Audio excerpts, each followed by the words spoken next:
Price lord. ದೇವರ ಅತಿ ಪರಿಶುದ್ಧ ನಾಮಕ್ಕೆ ಸ್ತೋತ್ರವಾಗಲಿ. ಮತ್ತೊಂದು ದಿನವನ್ನು ಕಾಣುವಂತೆ ದೇವರು ನಮಗೆ ಸಹಾಯ ಮಾಡಿದ್ದಕ್ಕಾಗಿ ಸ್ತೋತ್ರ. ಆತನು ಮಾಡಿದ ಎಲ್ಲ ಉಪಕಾರಗಳಿಗಾಗಿ, ಎಲ್ಲ ಆಶೀರ್ವಾದಗಳಿಗಾಗಿ ದೇವರಿಗೆ ಸ್ತೋತ್ರವನ್ನು, ಮಹಿಮೆಯನ್ನು ಸಲ್ಲಿಸ್ತಾ ಇದ್ದೇನೆ. ಇಂದಿನ ವೇದ ಅಧ್ಯಯನಕ್ಕಾಗಿ ಒಂದು ವಾಕ್ಯವನ್ನು ಒಪ್ಪಿಕೊಳ್ಳೋಣ. 2 ಕೊರಿಂಥ 9ನೇ ಅಧ್ಯಾಯ 6ನೇ ವಾಕ್ಯ. ಆದರೆ ಸ್ವಲ್ಪವಾಗಿ ಬಿತ್ತುವವನು ಪೈರನ್ನು ಸ್ವಲ್ಪವಾಗಿ ಕೊಯ್ಯುವನು, ಹೆಚ್ಚಾಗಿ ಬಿತ್ತುವವನು ಹೆಚ್ಚಾಗಿ ಕೊಯ್ಯುವನು ಎಂದು ತಿಳುಕೊಳ್ಳಿರಿ. ಅಪೊಸ್ತಲನಾದ ಪೌಲನು ಕೊರಿಂಥದವರಿಗೆ ಮೊದಲ ಪತ್ರಿಕೆಯನ್ನು ಬರೀತಾನೆ. ಅದರಲ್ಲಿ ಕೆಲವು ಮಾತುಗಳನ್ನು ಖಂಡಿಸಿ ಅವರನ್ನು ತಿದ್ದುವ ಕ್ರಮಪಡಿಸುವಂತಹ ಕಾರ್ಯಗಳನ್ನು ತಿಳಿಸಿದಾಗ ಕೆಲವರಿಗೆ ಅದು ಇಷ್ಟ ಆಗಲ್ಲ, ಕೆಲವರು ಅಕ್ಸೆಪ್ಟ್ ಮಾಡ್ಕೊಳ್ತಾರೆ, ಕೆಲವರು ವಿರೋಧ ಮಾಡ್ತಾರೆ. ವಿರೋಧ ಮಾಡಿದಂಥ ಸಮಯದಲ್ಲಿ ಪೌಲ ಅವರಿಗೆ 2ನೇ ಪತ್ರಿಕೆಯನ್ನು ಬರೀತಾನೆ. ವಿರೋಧ ಮಾಡಿದಂತಹ ವ್ಯಕ್ತಿಗಳಿಗೆ ಅವರನ್ನು ಖಂಡಿಸುವುದಕ್ಕಾಗಿಯೂ, ಅವರನ್ನು ತಿದ್ದುವುದಕ್ಕಾಗಿಯೂ, ಅಕ್ಸೆಪ್ಟ್ ಮಾಡಿದಂಥವ್ರಿಗೆ ಕೃತಜ್ಞತೆಯನ್ನು ಸಲ್ಲಿಸುವುದಕ್ಕಾಗಿಯೂ ಪೌಲ ಈ ಪತ್ರಿಕೆಯನ್ನು ಬರೀತಾನೆ. ಬರೆದಾಗ 8ನೇ ಅಧ್ಯಾಯಕ್ಕೆ ಬಂದಾಗ ಮುಖ್ಯವಾಗಿ ಯೆರೂಸಲೇಮಿನಲ್ಲಿರುವಂತಹ ಬಡ ಕ್ರೈಸ್ತರಿಗೆ ಸಹಾಯ ಮಾಡೋದ್ರ ವಿಷಯವನ್ನು ಮಾತಾಡ್ತಾನೆ. ಅಲ್ಲಿ ನಮಗೆ ಗೊತ್ತು, ಕೊರಿಂಥ ಸಭೆಯಾಗಿರ್ಬೋದು, ಎಫೆಸ, ಫಿಲಿಪ್ಪ, ಇದೆಲ್ಲ ಒಂದು ಬಿಸ್ನೆಸ್ ಕೇಂದ್ರಗಳಿರುವಂತಹ ಪಟ್ಟಣಗಳಾಗಿತ್ತು. ಪ್ರತ್ಯೇಕವಾಗಿ ಅಲ್ಲಿನ ವಿಶ್ವಾಸಿಗಳು ಸ್ವಲ್ಪ ಹಣ ಇರುವಂತಹ ವ್ಯಕ್ತಿಗಳಾಗಿದ್ದರು, ಶ್ರೀಮಂತರಾದಂತಹ ವ್ಯಕ್ತಿಗಳಾಗಿದ್ದರು. ಅಂತಹ ಸಭೆಗಳು ಏನು ಮಾಡ್ತಾಯಿತ್ತು ಅಂದರೆ, ಯೆರೂಸಲೇಮಿನಲ್ಲಿ ಅನೇಕ ವಿಶ್ವಾಸಿಗಳಿದ್ದಾರೆ, ಅವರೆಲ್ಲ ಬಡ ಕ್ರೈಸ್ತರು. ಅಂದರೆ ಹಣ ಇಲ್ಲ ಅವ್ರಿಗೆ, ಭಾಳ ಕಷ್ಟದಲ್ಲಿ ಕೊರತೆಯಲ್ಲಿ ಇರುವಂತಹ ವ್ಯಕ್ತಿಗಳು. ಆಗ ಪೌಲ ಅವರಿಗೆ ಪತ್ರಿಕೆ ಬರೀಬೇಕಾದ್ರೆ ಬರೀತಾನೆ, ನೀವು ಏನು ಮಾಡಬೇಕು, ಮಕದೋನ್ಯದ ಸಭೆಯವರು ಸಹಾಯ ಮಾಡಿದ ಹಾಗೆ ನೀವು ಯೆರೂಸಲೇಮಿನ ಬಡ ಕ್ರೈಸ್ತರಿಗೆ ಸಹಾಯ ಮಾಡಿರಿ ಎಂಬ ಒಂದು ರಿಕ್ವೆಸ್ಟನ್ನು ಈ 8 ಮತ್ತು 9ನೇ ಅಧ್ಯಾಯದಲ್ಲಿ ಇಡುವುದನ್ನು ನಾವು ನೋಡಬಹುದು. ದೇವರು ನಿಮಗೆ ಆಶೀರ್ವಾದ ಮಾಡಿದ್ದಾರೆ. ನೀವು ಇತರ ನಿಮ್ಮ ಶರೀರದ ಅಂಗಗಳಾಗಿರುವಂತಹ ಯೆರೂಸಲೇಮಿನ ಬಡ ಕ್ರೈಸ್ತರಿಗೆ ಸಹಾಯ ಮಾಡಿರಿ ಅಂತ ಹೇಳ್ತಾ ಅವರು ಮುಂದೆ ಬರ್ತಾ 6ನೇ ವಾಕ್ಯದಲ್ಲಿ ಅದರ ಹೆಡ್ಡಿಂಗಲ್ಲಿ ಓದ್ತೀವಿ, 9:6 ಹೆಡ್ಡಿಂಗು. ಪೌಲನು ಕೊರಿಂಥದ ಸಭೆಯವರನ್ನು ಉದಾರವಾಗಿ ಕೊಡುವುದಕ್ಕೆ ಪ್ರೇರೇಪಿಸುವುದು. ಇದು ಮುಖ್ಯವಾಗಿ ಹಣ ಕೊಡುವುದರ ವಿಷಯವಾಗಿಯೇ ಹೇಳ್ತಾ ಇರೋದು. ದುಡ್ಡಿನ ವಿಷಯನೇ 8 and 9 ಚಾಪ್ಟರ್ ದುಡ್ಡಿನ ವಿಷಯನೇ ಹೇಳ್ತಾ ಇರೋದು, ಕೊಡುವುದಂತಹ ವಿಷಯ. ಪೈರನ್ನು ಯಾರು ಸ್ವಲ್ಪವಾಗಿ ಬೀಜವನ್ನು ಬಿತ್ತುತ್ತಾರೋ ಅವನು ಪೈರನ್ನು ಸ್ವಲ್ಪನೇ ಕೊಯ್ತಾನೆ.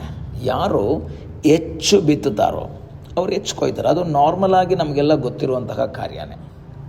ಎಷ್ಟು ಬಿತ್ತನೆ ಮಾಡ್ತೀವೋ ಅಷ್ಟನ್ನೇ ನಮಗೆ ಕೊಯ್ಯೋದಕ್ಕೆ ಸಾಧ್ಯವಾಗುತ್ತೆ. ನಾವೇನು ಬಿತ್ತುತ್ತೀವೋ ಅದನ್ನೇ ಕೊಯ್ತೀವಿ ಅಂತಲೂ ಬೈಬಲ್ ಹೇಳುತ್ತೆ. ಹಾಗಾದರೆ ಇಲ್ಲಿ ಹಣ ಅನ್ನೋ ವಿಷಯಕ್ಕಿಂತ ಇಲ್ಲಿ ಮುಖ್ಯವಾಗಿ ಹೇಳಿರೋದು ಹಣದ ವಿಷಯ. ಆದರೆ ನನ್ನ ವಿಷಯ ಹಣನೂ ಒಂದು ಭಾಗ ಇರ್ಬೋದು, ಆದರೆ ಅದರಲ್ಲಿ ಹೇಳಿರೋದು ಹಣದ ವಿಷಯನೇ. ಆದರೆ ನಾನು ಇವತ್ತು ಹೇಳ್ತಾ ಇರೋದು ಹಣದ ವಿಷಯ ಮಾತ್ರ ಅಲ್ಲ.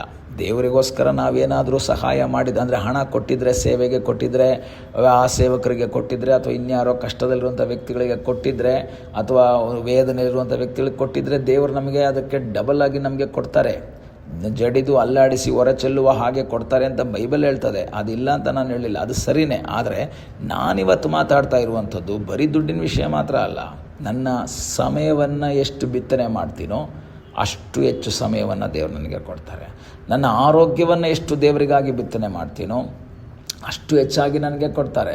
ನನ್ನ ಜ್ಞಾನವನ್ನು ಎಷ್ಟಾಗಿ ನಾನು ಸೇವೆಗಾಗಿ ಯೂಸ್ ಮಾಡ್ತೀನೋ, ನನ್ನ ಟ್ಯಾಲೆಂಟ್ಗಳನ್ನು ದೇವರಿಗೋಸ್ಕರ ಎಷ್ಟು ಯೂಸ್ ಮಾಡ್ತೀನೋ ಅದಕ್ಕೆ ತಕ್ಕ ಹಾಗೆ ದೇವರು ಅದನ್ನು ಇನ್ಕ್ರೀಸ್ ಮಾಡುವಂತಹ ವ್ಯಕ್ತಿ. ಬರೀ ದುಡ್ಡಿನ ವಿಷಯ ಮಾತ್ರ ಅಲ್ಲ. 8, 9 ಬರೀ ದುಡ್ಡಿನ ವಿಷಯ ಆಗಿದ್ದರೆ ದುಡ್ಡು ಮಾತ್ರ ಕೊಡೋದು ಮಾತ್ರ ಅಲ್ಲ. ಯಾಕೆಂದರೆ ಪೌಲ ಹೇಳ್ತಾನೆ, ದುಡ್ಡು ಕೊಡೋರಿದ್ದರೆ ಹೋಗೋರು ಯಾರು? ಸುವಾರ್ತೆ ಸಾರದಲ್ಲೇ ಕೇಳೋರು ಹೆಂಗೆ ಕೇಳ್ತಾರೆ? ಕೇಳಬೇಕು ಅಂದರೆ ಸುವಾರ್ತೆ ಸಾರೋರು ಬೇಕು, ದುಡ್ಡು ಕೊಟ್ಟರೆ ಮಾತ್ರ ಆಗಲ್ಲ. ಆದರೆ ಹಿಂದೆ ಪ್ರಯತ್ನ ಮಾಡುವ ವ್ಯಕ್ತಿಗಳು ಬೇಕು. ಹಾಗಾದರೆ ನಾನಿವತ್ತಿಲ್ಲಿ ಮಾತಾಡುವಂಥದ್ದು ಏನಂದರೆ, ಸ್ವಲ್ಪವಾಗಿ ಬಿತ್ತುವವನು ಸ್ವಲ್ಪವಾಗಿ ಕೊಯ್ತಾನೆ. ನಾವು ದೇವರಿಗೋಸ್ಕರ ಸ್ವಲ್ಪ ಸಮಯ ಕೊಟ್ಟಿದ್ರೆ ನಮಗೂ ಸಹ ಅಷ್ಟೇ ಸಿಗೋದು. ನಮಗೆ ದೇವರು ಟ್ಯಾಲೆಂಟ್ ಕೊಟ್ಟಿದ್ರೆ ಆ ಟ್ಯಾಲೆಂಟನ್ನು ನಾನು ಸ್ವಲ್ಪವಾಗಿ ಅಲ್ಲ, ನನ್ನಿಂದ ಎಷ್ಟು ಸಾಧ್ಯವೋ ಅಷ್ಟು ಟ್ಯಾಲೆಂಟ್ಗಳನ್ನು ದೇವರ ನಾಮದ ಮಹಿಮೆಗಾಗಿ ಯೂಸ್ ಮಾಡಬೇಕು.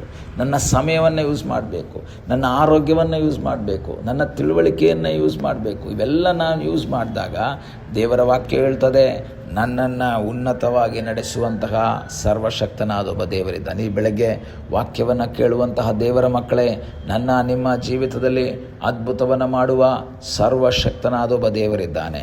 ಬಿಡುಗಡೆಯನ್ನು ಕೊಡುವಂತಹ ಸರ್ವಶಕ್ತನಾದ ಸರ್ವಶಕ್ತನಾದ ಒಬ್ಬ ದೇವರಿದ್ದಾನೆ. ಅಸಾಧ್ಯಗಳನ್ನು ಸಾಧ್ಯ ಮಾಡುವಂತಹ ಒಬ್ಬ ದೇವರು ನಮಗಾಗಿ ಜೀವಿಸ್ತಾ ಇದ್ದಾನೆ. ಆತನಲ್ಲಿ ನಾವು ಆಶ್ರಯಿಸೋಣ. ನಾವು ಈ ದಿನಗಳಲ್ಲಿ ಎಷ್ಟು ಬಿತ್ತುತ್ತಾ ಇದ್ದೀವಿ? ಸ್ವಲ್ಪ ಬಿತ್ತುತ್ತಾ ಇದ್ದೀವೋ, ಜಾಸ್ತಿ ಬಿತ್ತುತ್ತಾ ಇದ್ದೀವೋ?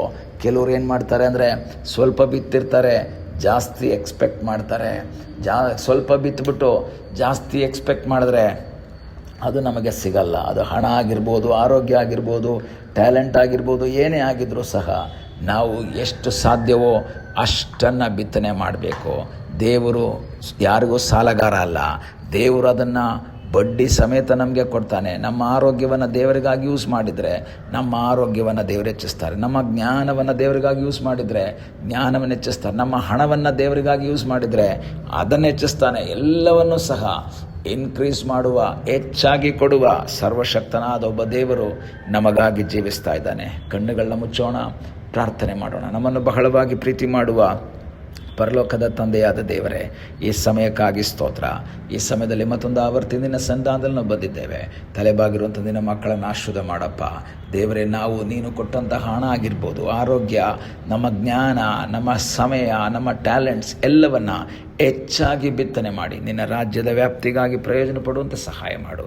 ಪ್ರಾರ್ಥನೆಯನ್ನು ಕೇಳಿದ್ದಕ್ಕಾಗಿ ಸ್ತೋತ್ರ. ಯೇಸುವಿನ ನಾಮದಲ್ಲಿ ಬೇಡುತ್ತೇವೆ ತಂದೆಯೇ, ಆಮೇನ್. God bless you.